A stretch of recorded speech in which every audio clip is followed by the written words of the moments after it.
Recent discovery of hundreds of illegal miners in a shaft in Barberton's Mpumalanga, as well as the situation in Stilfontein in the northwest, have put a spotlight on the minerals black market.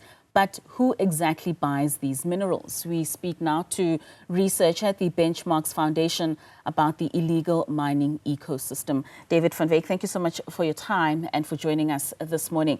Perhaps let's just maybe get into the key actors of those who are involved and are purchasing some of these illegal minerals. What have you seen to be these main actors in terms of how they operate both in the informal and formal sectors?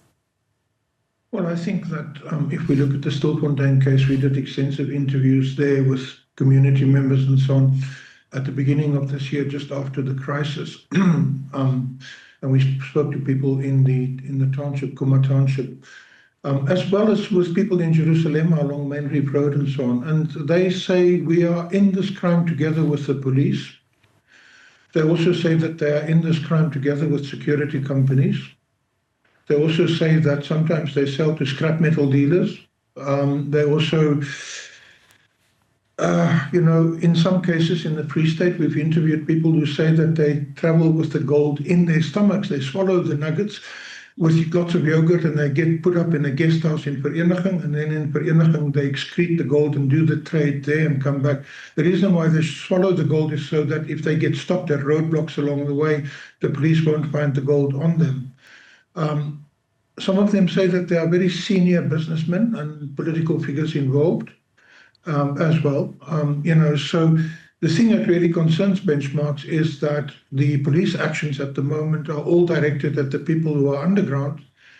No one is looking at the demand side. No one is looking at who is buying the minerals. Some Zamazamas tell us that it's the very companies that abandon the mines that buy the gold from them. It's very cheap for a mine to operate an illegal abandoned mine because there's no costs involved. There's no pensions, there's no medical aid, there's no unionized workers, there's no, all the usual costs associated with mining are not there when you have 1,000 people underground extracting minerals on your behalf. There have been cases in the far West Rand and so on where the police have actually arrested mine managers at the Blyford mine at around 2018, 2017, thereabouts, for running a ghost operation and also then refining gold on a farm next to the mine. I mean, you speak of this demand side and the mining companies themselves possibly also being at the helm of the Zamazamas being underground. Maybe let's just expand on those economic factors that drive businesses and individuals in order to purchase these minerals from illegal mines.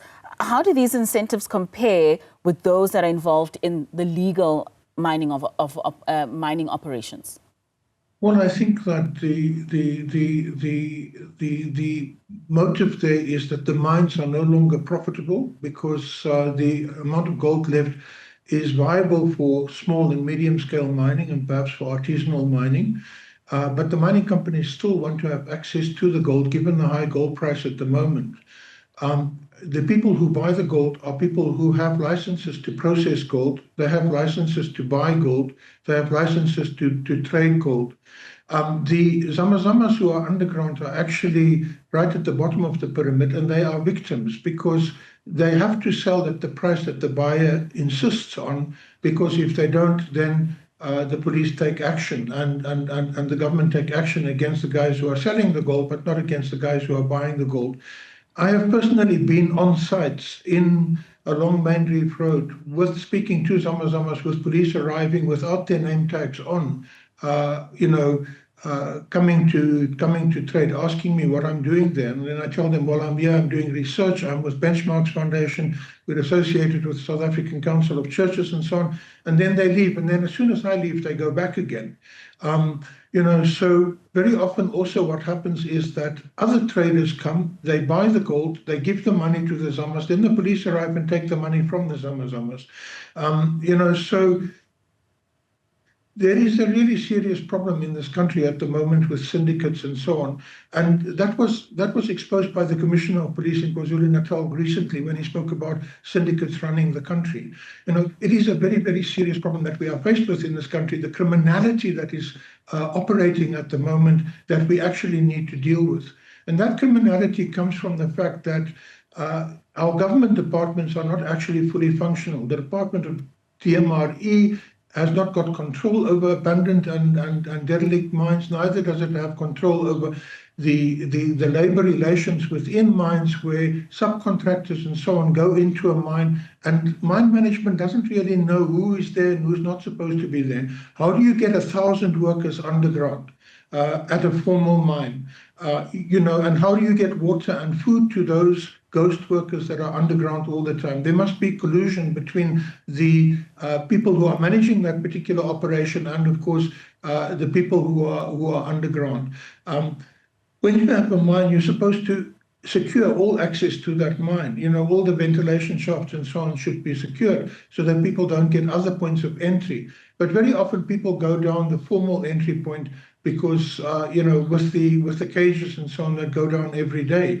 And that comes from, and the unions have warned about this in the 1990s when subcontracting and labor broking came in. The union said the mine should employ mine workers directly. They were very opposed to the whole idea of subcontracting and labor broking because it made the mines unsafe, but it also made it impossible for people to know what's going on underground.